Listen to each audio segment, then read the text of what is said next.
Weche mamoko en ni duol mar jotim nonro ewi telo ma Afrika ne ogolo kendo koro yango gigo ma onego bed ni keto nyime monego lose kaachiel to kod jochung' abich mokwongo ma bende dhi laro kom mar governors e counties 6 mayudore ka dho wadh nam chumbi.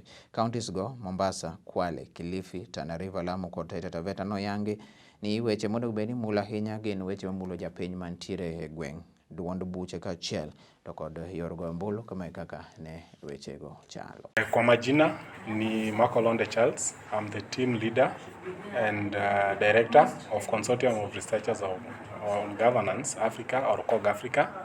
We were releasing a survey on County Speak. This is our second survey. The first one we did on Nyanza region.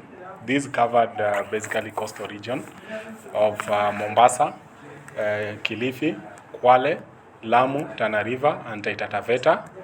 And basically we issues that residents or voters within those areas felt that should be addressed by the incoming gubernatorial candidates, and also their party affiliation. And we were also looking at who do they prefer to take over from the governors who are currently serving, because as you know, in Coast, 3 of the governors are retiring.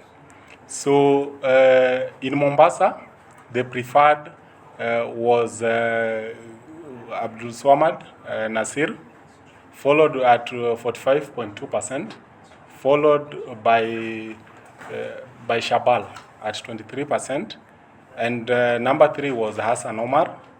In